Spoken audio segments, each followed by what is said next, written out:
The Appalachian Trail encounter. A hiker's nightmare.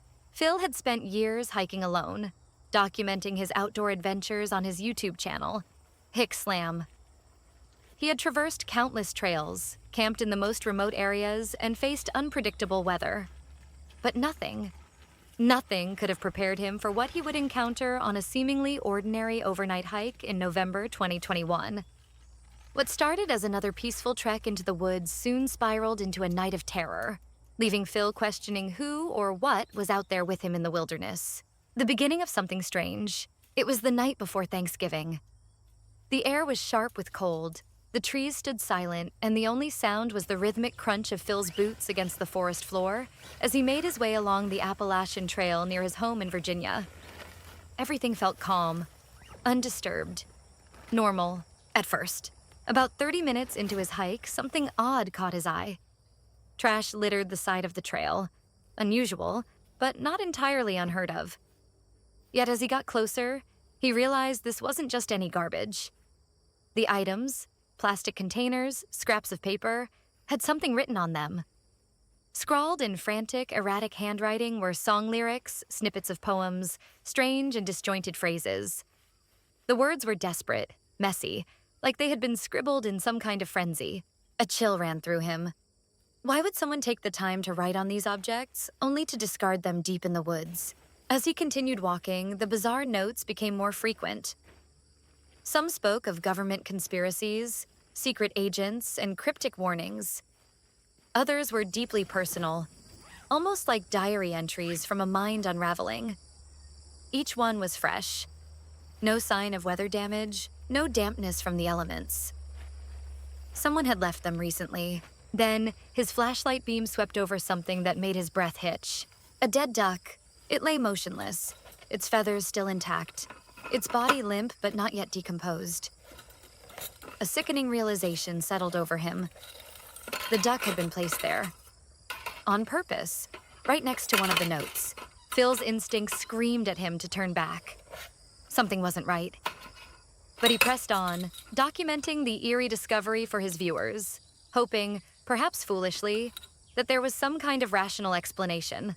The shelter, the fire, and the stranger. Not long after, he reached the boundary where the trail transitioned into deeper wilderness. The deeper he ventured, the more off everything began to feel. The forest, once peaceful, now carried an oppressive silence. Even the wind had stilled, and then he saw it. Just ahead, about 20 yards from the trail, a small campsite stood hidden among the trees. A crude shelter made of a tarp. A fire, still burning, its flames licking hungrily at the cold night air. Someone was here, but Phil couldn't see who. A sudden rustling from the trees sent a spike of adrenaline through him. He wasn't alone. Someone, possibly the person who had written those notes, was nearby, watching. At that exact moment, two figures appeared from the trail ahead. Two women hiking with their dog. Relief flooded Phil until he noticed their expressions. Wide-eyed, nervous. One of them spoke first, her voice laced with urgency. "Have you seen the guy?" Phil felt his stomach tighten. "What guy?" "The one leaving all the creepy notes and the dead animals." Phil hesitated, then pointed toward the burning fire in the distance. "There's a campsite just over there." Their faces drained of color. "Can you walk back with us?" one of them asked, her voice trembling slightly. Phil didn't hesitate. Something in the air, something primal, warned him that staying near that fire was a mistake. Without another word, he turned and walked with them back down the trail. Once they reached their cars, the women thanked him and hurried off, their dog whining as if sensing danger. Phil stood there for a moment, debating whether to call it a night. But something inside him, the same pull that had led him to explore the woods all these years, urged him forward. He wasn't ready to give up just yet. He turned and headed deeper into the forest, aiming for a shelter farther away, somewhere he hoped would be safer. The shelter log's dark secret. When he finally reached the next shelter, exhaustion weighed on him. He set up camp, built a fire, and tried to shake the unease that had been trailing him all night. That's when he spotted the shelter logbook. Most Appalachian trail shelters had one. Small journals where hikers left messages, notes about their travels, sometimes even funny anecdotes. Curious, Phil flipped it open, scanning the recent entries. And then he froze. The handwriting. It was identical to the writing on the notes and containers he had found earlier. In 2018, while I was incarcerated at the Okaloosa County Jail, his breath caught. The entries spiraled into disjointed ramblings, references to biblical passages, ominous warnings, rants about government spies, and hidden messages in music lyrics. Think grave robbery, Little Mrs. Wolf, JB and Company, wicked schemes. Phil's skin prickled with unease. Whoever had written those scattered notes out on the trail had been here. Not just recently. That same day, a rustling outside snapped his attention away from the book. His flashlight flickered as he pointed it toward the dark trees beyond the shelter. Nothing. Then he noticed it. A half-empty Gatorade bottle dangled from a string on the ceiling of the shelter. Attached to it was a note. Same handwriting. Watch out for Yeet Mouse. The dead do walk and talk. Phil swallowed hard. Every nerve in his body screamed at him to leave. The man in the dark. Still, he forced himself to settle into his tent, the fire crackling just outside. But sleep never came. His ears strained for any sound, every snapped twig sending a fresh wave of paranoia through him. And then footsteps, slow, deliberate, approaching the shelter. Phil's pulse pounded. He reached for his flashlight and carefully unzipped the tent just enough to see outside. A lone figure stood in the darkness. A headlamp flickered from the man's forehead, casting strange, shifting shadows across his face. Phil didn't move. He didn't breathe. The man stood motionless for a long moment. Then, as if sensing he was being watched, he took a single, deliberate step toward the shelter. Phil didn't wait. He scrambled to grab his gear, moving as silently as possible, every instinct screaming at him to go now. With his heart hammering in his chest, he slipped from the tent, keeping to the shadows as he made his way back to the trail. He didn't look back. He didn't dare. By the time he reached his truck, his hands were shaking. He locked the doors, started the engine, and drove away, checking the rearview mirror the entire way home. Phil never returned to that section of the Appalachian Trail, and to this day, no one knows who the man was, or what he would have done if Phil hadn't left when he did. The Stalkers in White, A Hiker's Nightmare. In the spring of 2008, Matt Higgins, an experienced 18-year-old hiker, embarked on an ambitious solo journey through the California section of the Pacific Crest Trail. A rugged, 1,700-mile stretch of wilderness teeming with harsh landscapes, treacherous wildlife, and vast, unbroken isolation. For weeks, he pushed forward through the trail's deserts, forests, and mountains, battling exhaustion and the occasional wildlife encounter. Yet nothing could have prepared him for what was waiting deep within the Lassen National Forest. Something far more terrifying than cougars or bears. The strangers on the rock. Matt had spent days in complete solitude. The Pacific Crest Trail was infamous for its long stretches where hikers would go for miles, sometimes days, without seeing another soul. But that changed one afternoon as he rounded a bend in the dense Lassen forest. Ahead, perched atop a large, moss-covered boulder, sat two middle-aged figures, a man and a woman, both dressed head to toe in filthy white clothing. Their skin appeared unwashed, their clothes ragged, their hair unkempt. The man had a long, scraggly beard, and their faces were expressionless. Their cold, vacant eyes locked onto Matt as he approached. Something about them felt wrong. The way they stared, unblinking, unmoving, unnervingly silent, sent a chill crawling up Matt's spine. He tried to be polite, offering a small wave of hand as he passed. No response, no nod, no greeting, not even a flicker of acknowledgement. They just sat there, watching. Matt hurried past, resisting the urge to turn around. As he moved forward, the sensation of being watched grew stronger, burning into the back of his neck like a silent warning. That night, he tried to shake the encounter from his mind.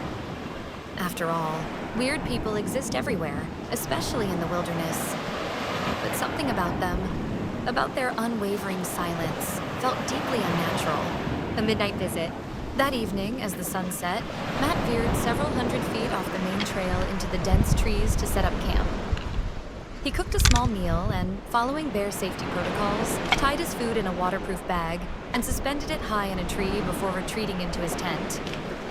He zipped himself into his sleeping bag and let the quiet of the forest lull him into sleep. Hours later, a sudden noise snapped him awake. A crunching sound.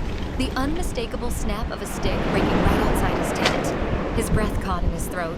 Frozen in the darkness, Matt strained to hear more. The dense forest swallowed most sounds, but now he heard it again. Soft, deliberate footsteps crunching the forest floor. Someone was out there. Or something. He gripped the handle of his hunting knife, his pulse hammering in his ears. His tent had no windows, so he had no way of knowing who or what was lurking just beyond the thin fabric separating him from the unknown. Then the footsteps stopped. Silence. And then whispers. Not one voice. Multiple. Soft, hurried, conspiratorial. All around him. Matt's skin crawled. He wanted to scream, to bolt from the tent, but fear pinned him down. The whispers circled him, darting between the trees. The voices spoke in hushed, indecipherable murmurs. And then, as suddenly as it had begun, silence. No retreating footsteps, no rustling of leaves. Just eerie, unnatural stillness. Matt did not sleep for the rest of the night. When morning finally arrived, he cautiously unzipped his tent and stepped outside, scanning the area for any sign of the intruders. Nothing. But then he saw it. His food bag was gone. Not torn down, not shredded as a bear attack might suggest. Just vanished. And worse, footprints surrounded his tent. Dozens of them. Human boot prints, not his own, circling his campsite, creeping dangerously close to where he had slept.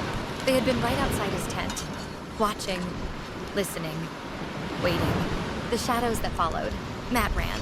With his gear hastily packed, he sprinted back to the main trail, his eyes darting in every direction, expecting to see the man and woman in white lurking in the trees. But no one appeared.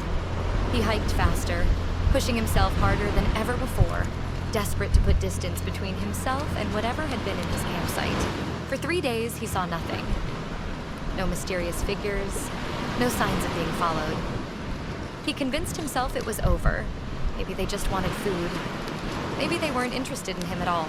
But then, on the 4th day, as he climbed higher into the Mount Shasta wilderness, he turned to glance back down the trail, and his stomach dropped.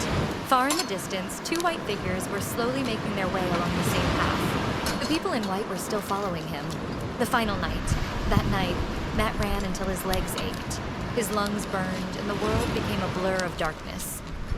He plunged deep into the forest, setting up camp hundreds of feet away from the trail. He created a perimeter of sticks around his tent, his last desperate defense. If they came near, he would hear them.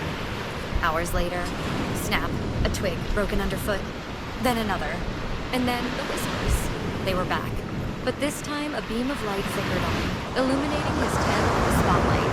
Matt's breath hitched. They had found him. The light snapped off. Footsteps circled him. The whispers intensified. They were everywhere. A rush of adrenaline surged through him. With a primal scream, he lunged out of the tent, knife in hand, slashing wildly at the air. Something moved behind him. A shadowy figure darted toward him. Matt ran. He crashed through the forest, branches tearing at his skin, trees looming like silent sentinels. He ran until his body gave out, collapsing beneath a fallen log. Hidden, breathless, waiting.